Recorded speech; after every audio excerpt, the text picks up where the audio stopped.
Բարեձեզ, VV Talks Վարդան Վարդանյան, նորից խոսալու եմ Պարսկաստան Իսրայելես պատերազմի մասին, մի քիչ դժվար է կտրվել սրանից, իհարկե ուրիշ դեպքեր կան, ուրիշ իրադարձություններ են լինում, բայց սա դեռևս մնում է կարևոր, հա։ Երեք Թրամփը դուրս եկավ հայտարարությամբ, որ տալիս է երկու շաբաթ, որպեսզի Իրանը, Իսրայել ինչ-որ համաձայնության կան, հիմնականում դա իրակի խոսքը գնում էր, որ Իրանը որոշի ինչ անելու։ Նախքան ինքը իր վերջնական, այսպես ասած, հայրական խոսքը կասի, հա, հարձակվելու է Իրանի վրա, թե չէ։ Այսինքն միանալու է պատերազմին, թե չէ։ Պարզ սա մասին է խոսքը։ Իր մեջ սա մի քանի բան է պարունակում, այս հայտարարությունը։ Նախ եւ առաջ մի կողմից կասեն Թրամփի քննադատները, որ Թակոն, այսինքն Թրամփը նորից իր միտքը փոխեց, չի կարող որոշի եւ այլ, կասեն, ասում են։ Բայց սա մասամբ եղավ, որովհետեւ ճնշում կա իր վրա, բարձ արդեն ասել է, որ ինքը չի սիրում մտնել այս պատերազմների մեջ, ալերգիա ունի, բայց ճնշում կա երկու կողմից, պարզաբար Իսրայելի կողմից ճնշում կա, որ պետք է մի բան անել, բայց իր մագա, ասենք, սպորտերները իրան պաշտպանողները չեն բոլոր դեպքում ուզում, որ Ամերիկա մտնի պատերազմի մեջ, պարզ է, չէ, որ միշտ քննադատում էին, ինչու պիտի դու Ուկրաինայի պատերազմի մեջ չխառնվես, որովհետև Ամերիկան իր խնդիրներ ունի, մենք չենք ուզում խառնվենք ուրիշ բաների մեջ, փողն ես ծախսելու, ստեղ ծախսի, ինչ ես նրանց տալիս, այն դեպքում, որ Ուկրաինան չէր ասում արի խառնվի, պատերազմ արա ռուսների դեմ կռվի կամ զորք բեր այստեղ, ասում էր միայն զենք տուր ինձ։ Իսկ ստեղ խոսքը գնում է, որ Ամերիկան պիտի մտնի անձնապես իր զինվորներով Պարսկաստան, այս մի հատ մարսենք այս վարկյանը, ինչու համար, հա, ինչու համար, եթե խոսքը գնում էր ընդհանրապես մի ռումբ տալու մասին, այդ ռումբի մասին էլ արդեն գիտեք, երևի 30,000 pound, 30,000 pound անոց, որ 13.6 տոննա, հա, sense մի հատ հսկայական ռումբա, որ ուրիշ ոչ ոք չունի, Իսրայելը չունի, մենայդ ակիչ այդ քաշի այդ մեծության ռումբ գցելու ոչ մեկը դից օթանավել չունի, Ամերիկան երկու օթանավ կա 3, բայց մեկը չի գործածվում, B1-ը, B52-ն է, 52 թվի, այսպես ասած, թվականից անընդհատ զարգացնում են այդ մեծ ռմբակոծիչը եւ B2 այդ stealth օթանավն է, ռմբակոծիչն է, որ կարող է այս ռումբը տանի։ Ուրիշ ոչ ոք չունի այս տանրություն բարձրացնող այդպեսի այս ռումբը տանող գցող, ռումբ գցելը մի քիչ բարդ բան է, չեմ ուզում հիմա մտնեմ տեխնիկական բաների մեջ։ Միայն Ամերիկան կարող է անի եւ դա նշանակում է, թե ռուս ռումբը գործածվեց, Ամերիկան պիտի խառնվի այդ գործի մեջ, ինչի մասին ենք խոսում, այսինքն ռումբը տանի գցի, այդ Fargo կոչված այդ մի հատ ուրանիում հարստացնող գործարան կա, որ սարի տակ է շատ խորը թաքնված, այնտեղ երկու հատ կար, նրանց խփեցին իսրայելցիները, այս Fargo-ի էլեկտրական ամբողջ սպասարկման ցանցներ են խփել, որ նշանակում է շատ հավանաբար այդ ցենտրիֆուգաները, որ այնտեղ աշխատում են ուրանիումը հարստացնելու համար, այդ էլ պատկերացրեք ինչ բան է, հավանաբար արդեն լավ չեն աշխատում կամ փչացել են ընդհանրապես, բայց դա չես կարող դրա վստահես, պետք է ռումնել գլխին գցես, որ հետ չկարողանան բերեն, որտեղ էլեկտրական ցանց վերականգնելը մի մեծ բան չի։ Խոսքով միայն Ամերիկան կարող է անի, բոլորը ստիպում են, որ բոլորը ասելով Իսրայելը ուզում է, որ Ամերիկան խառնվի այս պատերազմի մեջ, տանի այդ ռումբը գցի իր օթանավով, ասել ենք սրա մասին պետք չի կրկնենք, որովհետև միայն այս ռումբը կարող է, որը ասում են 200 ոտ, ասին 61 մետր ինչ որ խորություն ծակի հետո պայթի եւ այլ, այդ էլ մի քիչ պետք է, այսպես ամերիկացիները ասում են, with a pinch of salt, հա, մի քիչ աղով պետք է վերցնես, այսինքն թերահավատությամբ, ընդհանրապես ռազմական զենքերի կարողությունների մասին ոչ ոք դից չի հայտարարում, հա, եթե այդքան ասում են, երևի հավանաբար, հիմա չգիտեմ ես, բայց ասենք թե հավանաբար մի քիչ ավել է։ Ինչքանով ավել է կարևոր չի, հարցն է, որ այնքան չի, որ մի հատ ռումբով հարցը լուծես։ Շարք մապտի 2-3 պես, էդ էլ չի վերջանալու, պիտի գնաց վստահ լինես, որ իսկապես որտեղ դա է խնդիրը, վերջնականապես ոչնչացված է Իրանի միջուկային, ասենք թե նյութ հարստացնելու կարողությունը, որտեղ խաղաղ նպատակներով ունի օրինակ ատոմակայան ունի, որ աշխատում է, էլեկտրականություն արտադրում, ասենք, նորմալ նորմալ էլեկտրականություն արտադրելու համար քեզ 5%-անոց ուրանիում է պետք, ոչ թե 90%-անոց զենքի համար 90% է պետք։ Եվ ինչու է Պարսկաստանը սարերի տակ դրած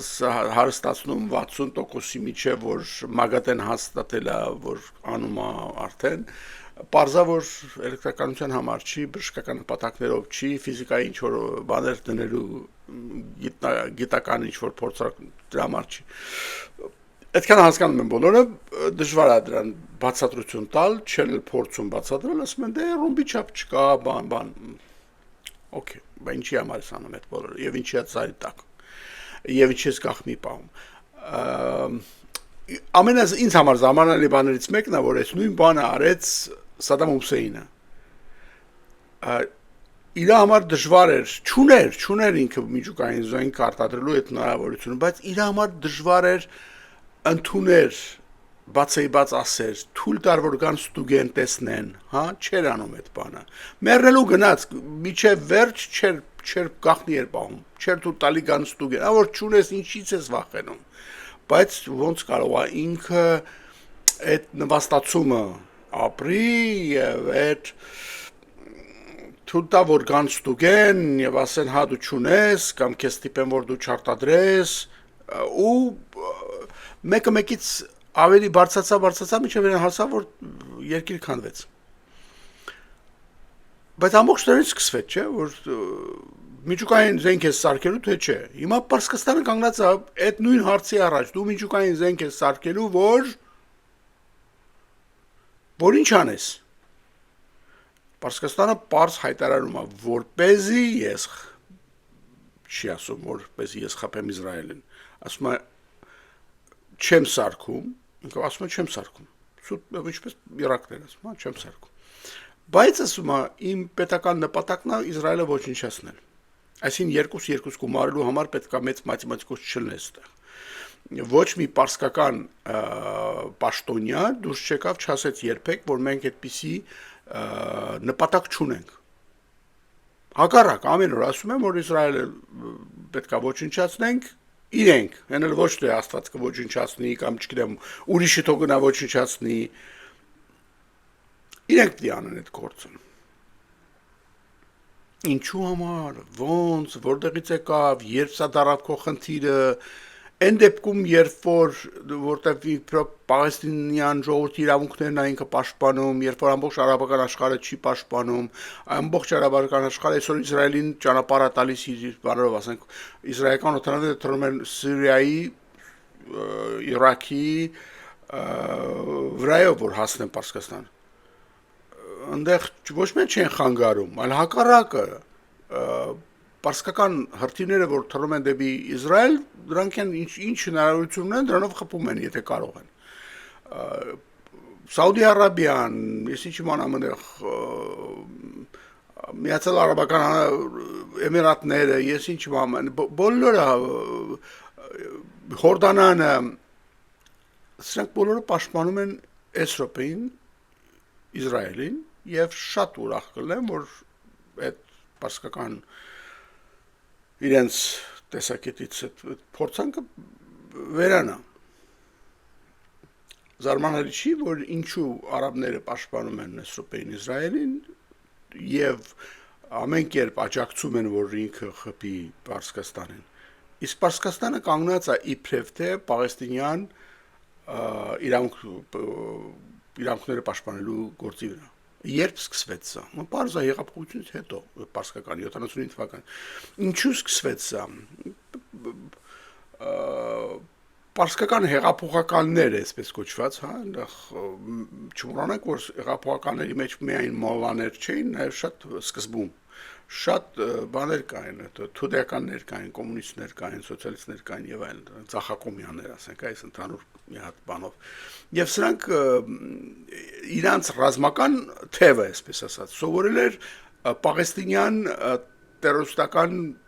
training բազաներում, այն որ սովետականությունը սարքել էր այնտեղ, բաներանում, ուրեմն այնտեղ ամեն բան գնում սովորում էին, նույնիսկ կոմունիստ գերմանական արևելյան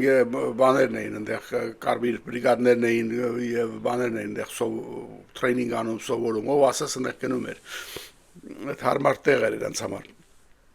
Են ժամանակ Յասեր Արաֆատն այնտեղ տիրում, այսպես ասած, այդ բաների մեջ, իսկ ինքը հենց Յասեր Արաֆատը սովետականությունում է սովորել իր արվեստը, այսպես կոչենք, հա։ Այսինքն այդ կապը, այդ սովետական միություն, Յասեր Արաֆատ, իրանական հեղափոխություն չի կարելի անտեսել այն իմաստով, որ դա այտենց կար եւ իր սովետական միության շահերին էր գնում շատ, ինչ եմ այլ գնում է շահերին Ռուսաստանի, որ Պարսկաստանը, որ միջև այդ շատ մեծ ամերիկյան դաշնակից էր եւ ամենաուժեղ դաշնակիցներ, որ միջնարևելքում եւ Իսրայելի բարեկամը հանգարց դառնա լրիվ հակառակ Իսրայելի ճշնամի, դառնա լրիվ ամերիկայի ճշնամի, մի խոսքով այսպես պետքա այս մոմենտը չմոռանանք, բայց անցնեմ մի վարքյան առաջ, որ այս հեղափոխության անողները ներ էին սովորել եւ իրենց բնականաբար իրանք ընտրեցին երբ որ դիկտատուրա է սարքում, պետք է ունենաս արտաքին ճշնամի, ուրիշ ձև չկա։ Եթե դու լինես կոմունիստ ես Ռուսաստանում ես սարքում, պետք է կոմիտեն ունենաս համաշխարհային ինչ-որ մի հատ կապիտալիզմի դեմ պայքարես, սպիտակների դեմ, մի անդադ մի հատ արտաքին ճշնամի պետք է ունենաս, անունդ Ալիևա, պետք է մշտական ինչ ուզում ես դուր իրան, ինքը պետք է Հայաստանը որպես ճշնամի ճանաչի, հա, Երևանը պետք է Ադրբեջանի մաս լինի եւ այլն, որտեղ առանց դրա ինքը չի կարող հարատևի իր ռեժիմի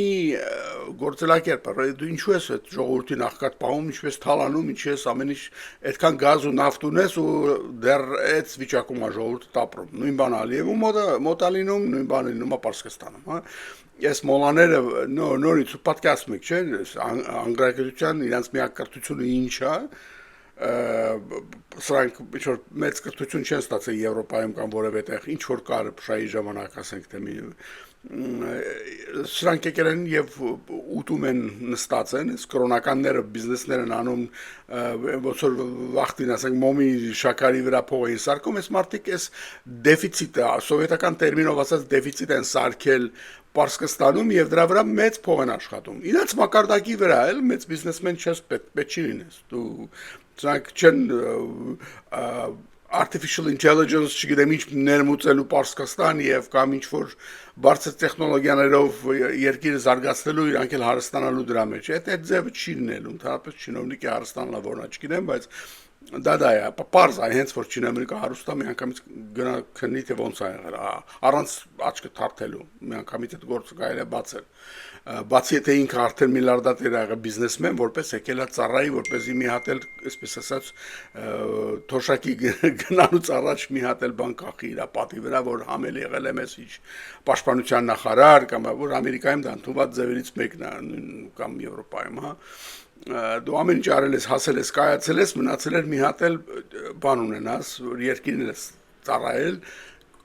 եւ դրա այդ ձևով ես դու գալիս պետական աշխատանքի, ոչ թե գալիս ես այնտեղ հարստանալու։ Իսկ ես բոլոր, այսպես ասած, Տրամպի լեզվով որ ասում է, էլի չէ լավ չասեմ, վատ երկրներում հակառակն է, գալիս են պետական աշխատանքի, որ հարստանան, որտեղ դրսում ոչ մի ձևի չեն կարող կայանան իրանք, այդ էլ ուրիշ բան է, ցավ ուրիշ, բայց այսօրվա դրությամբ Պարսկաստանի մասին ենք խոսում, այդ է վիճակը։ Այս մոլաները եկել են լավ ապրում են, շատ լավ ստանում են իրենց լրիվ անգրագետ վիճակում եւ ուրիշ ոչ մի ալտերնատիվ չունեն, որովհետեւ ուրիշ չկա, պետք է պահես այդ ռեժիմը, ինքը դուրս գա ինչ անի։ Amma կարելի է ասել սրանք որ միլիարդներ ունեն, միլիոններ ունեն, վերցրու ես մինոտ գնա Եվրոպայում միտեղ վիլա ունես չէ կամ Դուբայում որտեղ չգիտեմ կղզի ես արա ինչ ես արա գնա ապրի հանգիստ։ Այդ էլ չեն ուզում դիկտատորների հիմնական խնդիրը համել անգրագետներն ու թամբալ։ եւ ունեն Հուլիոս Կեսարի սինդրոմ ոնց ասել Julius Caesar, հա, որ ասվել է, որ ավելավ ես ելնեմ պրովինցիայում առաջինը, քան թե լինեմ Հռոմում երկրորդը, հա, այդ գաղափարը կա, որ ինքը չի ուզում գնա Beverly Hills-ում ապրի նորմալ հարուստի պես, հա, այսպես ասած, եթե այդպիսի բան կա։ Չէ, ինքը պիտի իր երկրում դա հայրենասիրություն չի է, որ հարուստ կաշառակեր ինչ-որ չինովնիկը մնացել է Հայաստանում կամ Պարսկաստանում։ Դա հայրենասիրություն չի, դա բոլորովին դա։ Դա բոլորովին դա չի։ Դա նրանից է գալիս, որ ինքը անճարակի մեկն է, սկսենք նրանից, որ լեզու չի ուզում սովորի, որ գնա մի տեղ ապրի, միսը որ իրան չեն էլ թողնում, ասում են ախպեր ջան, քեզնից կախված են քո երեխեքը, թոռները, չգիտեմ ինչ դու ինչ վերստես գնաս ապրես։ Հələ մնա շարունակի դիրքեր պահես երկրում, մեկ էլ ենք ուզում ապրենք։ Եվ դա էս perpetuating, էս ինքը իրան սնող հիվանդությունը, հա, ասած մի հատ քաղցկեղա, որ նստած է ու շարունակում է, այդ երկրները տենց են անում, ուրիշ ձև չկա, դա պարզա Սա Պարսկաստանի վիճակն է։ Ուրիշ ձևի չես կարող սա ներկայացնես, որովհետև այս մարդիկ չեն կարող ասեն, օքեյ, լավ, ինչ որ արել ենք, դե լավ, վերցնենք, դե հիմա գնանք հանգիստ ապրենք, հա։ Չկա, չեն ուզում։ Եվ հերո մի գնա Սադամ Հուսեյնին նայեք, ինչի համար գնաց կախվեց, ինչև վերջի րոպեին էլի եմ ասում իրան, ոչ ուզում էր ընդունել, որ ինքը չունի միջուկային ռումբ, ոչ էլ ուզում էր հանձնել։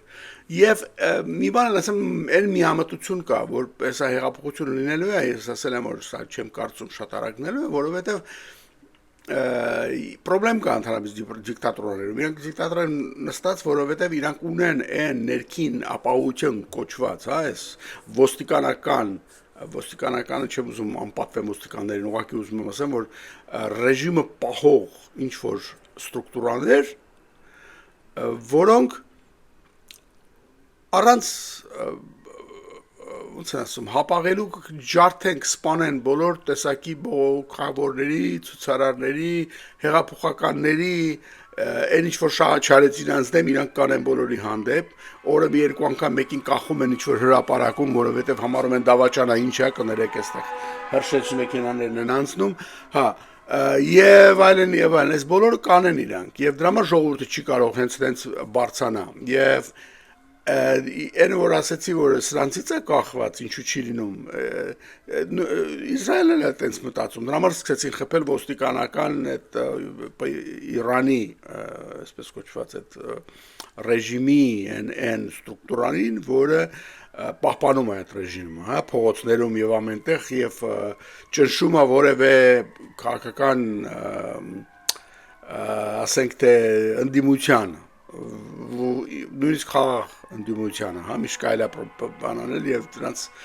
այն խեղճախ չկա, որ սպանել էին իրան, որովհետեւ ինչ որ իր այդ գլուխը լավ չէր ծածկել, փակել թե ինչներ, թե իր աչքի վրա ավելի շատ էր քսած մեյքափը կա, որ կարելի էր դիվել, խոսքով այս բանը տեսանք ինչով վերջացավ։ Եվ սա պարզ է, դրա համար մի քիչ ես կասկածում եմ, որ հեղափոխություն կլինի, չմոռանաք, որ օրինակի համար Սադամ Հուսեյնը միջև վերջի րոպեին ոչ մեկը Իրաքում ոտքի չէր կանգնել իր դեմ մի բան անելու, որովհետև վախենում էին։ Երբ որ իրան վերջապես կախեցին կամ հասկացան, որ ամերիկյան բանակը մտել է արդեն Իրաք, հանգարց փողոցները լցվեցին բոլոր տեսակի մարդկանցով։ Ուր եք դուք միջև այդ։ Ինչ չեք դուրս եկել բողոքի ցույցեր անում, հեղափոխություն անում։ Որտեվ չեն ուզում ընկնեին այդ Սադամի բոլոր այդ բաների կրակի տակ։ Դուք պատկերացրեք ինչ որ նույնիսկ ամենավատ ժամանակ բանում ֆրոնտում ասենք թե կամ բանում երկրորդ համաշխարհային պատերազմի ժամանակ ոչ այն կավեդեն ավելի զորք էր պահում հետևում, որ ոչ թե կռվեն գերմանացիների դեմ, այլ կռվեն հենց իր զինվորների դեմ, որոնք կուզենային հանձնվել կամ նահանջել եւ այլն։ Եթե չեմ խոսում ինչ որ հանգարց ինչ որ բողոքի մի բան արտահայտեին, այսինքն ռեժիմները իրենց պահելու հիմնակ բաներ, մեխանիզմներ ունեն եւ դա շատ դժվար է դրանց դեմ կանգնելը։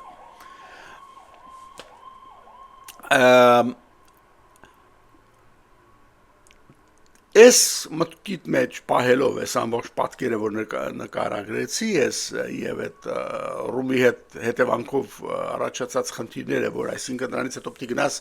ամերիկան մենակ ռում գցելով չի վերջանալու, հետո պիտի գնա հետևից եւ զինվորներ տանի, որպեսզի ապահովի, որ տեսնեն, որ հա իսկապես այդ գործարանը ոչնչացված է հիմնական ձևով, որտեղ դա է խնդիրը։ Հենց այդպես էլ դրվում է բոլորի կողմից, եւ ամերիկյան գիտնականների, զինվորականների եւ Իսրայելի մասին ասեմ խոսում, որ այնպես պիտի գնաս քանդես, քարուքանդ անես, որ ինքը երբեք չկարողանան վերականգնվի։ Դա ինչ է նշանակում, երկրի օկուպացիա դա նշանակում է միջև վերջ մտնես ջարդես ամեն ինչ եւ այլ, դա նշանակում է պետք է սկսես կռվել մարդկանց հետ եւ մի խոսքով մի խայտարակ վիճակ է, որը ոչ մի դեպքում չի ուզում, հետեւաբար ես երկու շաբաթն եմ տալիս, հա։ Եվ մի քիչ ինչ որ ոնց որ շարժում կա Պարսկաստանի կողմից էլ հասկանում եմ, որ իրենց շահին չի գալիս, գործը դեռ ասել, որ նահանջելու տեղ չունի ոչ Իսրայելը, ոչ Ամերիկան Եվրոպային եւ Եվրոպային սկսել են նորից տակտիկ չեն ուզում իջնեն, այսպես ասած, չեն խոսում ուղղակի Ամերիկայի հետ, չասեմ, որ ով որ խոսում են Ամերիկայի հետ, Իսրայելը բոլորին սպանեց, այլ խոսում են եվրոպացիների հետ, Անգլիա, Ֆրանսիա, Գերմանիա, Եվրոպայում ինչ որ դելեգացիա է գնացել, խոսում են սրանց մասին։ Մա բոլոր դեպքերում շատ լավ էսի բանը, թողանեն այդ բանը, եթե կարելի է ինչ որ որոշման հասնեն, ոնց ուզում են դա ներկայացնեն, իրանք բանակցեցին, դրա համար արդեն որոշեցին ամեն ինչ լավ կլինի, չգիտեմ ինչ ուզում եք արեք, կապ չունի։ Ոչ մեկի պատերազմ պետք չի, նույնիսկ Իսրայելին պատերազմ պետք չի։ Իրան պետքա որ ուղղակի ռում չլինի, որ երբևէ ինչ որ մեկը չվերկանա այնտեղից մոլլայա, մուլլայա, ինչա իրանց սպառնա։ Վերջ, իրանց էսա պետք։ Ուրիշ բան պետք չի։ Իսրայելը Պարսկաստանից հող չի ուզում, ոչ մի չի ուզում։ Ասում է դու այն position-ում չլնես, որ ինձ տերորի մեջ պահես։ Ուրբաթ-շաբաթ վերկանաց, այն որ ասում են ամեն օր գոռում են Death to America բան եւ այլն Ամերիկային, ամերիկացիները այդպես բանով են նայում, որ դե մա խոսում են էլի սախմանները, ինչ Death to America, սա ովա որ մեզ պիտի գա ոչնչացնի։ Իսրայելի այդ տեղը չի, Ամերիկա չի մտածում, որ նույն ձևի այդ փուճուրիկ երկիրը կարող է սիդելա մեմա խոսում են խոսան, ինչ ուզում են ասեն։ Այդ ձևի չի կարա ասի, չի ասում եւ չի ասելու։ Հետևաբար ինքը անելու է ինչ-որ պիտի անի, որպեսզի այս սպառնալիքը վերացնի։ Կամ դու ասա որ այլևս չեմ անելու եւ հեսա ապացույցը որ չունեմ այդ անտերրումբը, կամ ես իմ նպատակին հասնելու եմ։ Ոնց եմ հասնելու, ինքս կանեմ, թե կստիպեմ Ամերիկային կանի, թե ով կապ չունի։ Ես ասում եմ տերորիտակ չեմ ապրելու։ Այս Իսրայելի position-ն է։ Հիմա ուզում ես հավանի, ուզում ես մի հավանի, ուզում ես ընդունի, այդ մարդիկ տենց են ուզում, չեն ուզում ապրել այս պարսկական ոնց ասեմ, սպառնալիքի տակ կամ պոտենցիալ սպառնալիքի տակ, հա, որովհետև իրական այդ սպառնալիքը, հա, դե դու միայն ուզում ես էլեկտրականություն սարքեիր քեզ համար, քեզ պետք չէ 60%, 70-85% միջև բագատեն ասելա, որ իրանք սարքել են, ինչ սարքում այդքան։ Այս ինչ էր մնացել 5% ավելացնես եւ բան, հիմա այսօրվա դրությամբ կարող է միջև 10-11 հատ ռում սարքի Պարսկաստանը։ Իր արդեն ունեցած օրանիումով։ Ինչքան է կարծում պետք է ռում, որպեսզի լրիվ ոչնչանա այնտեղ Իսրայել չլինի։ Քանի հատ է պետք։ Այդ մեծ երկիրը ինչ որ այդքան մեծ չի, չէ՞, բարձա։ Եվ մի խոսքով սրա մասին ենք խոսում։ Եվ նրա մասին ենք խոսում, որ մյուս կողմը չի ուզում դա, որովհետև ինքը պետք է իր ռեժիմը պահի։ Anyway, երկու շաբաթ է տվել։ Տեսնենք ուր է գնալու սա։ Արժում է սեսկան Վարդան Վարդանյան Vivi Talks։ Շնորհակալություն, մինչև հաջորդը։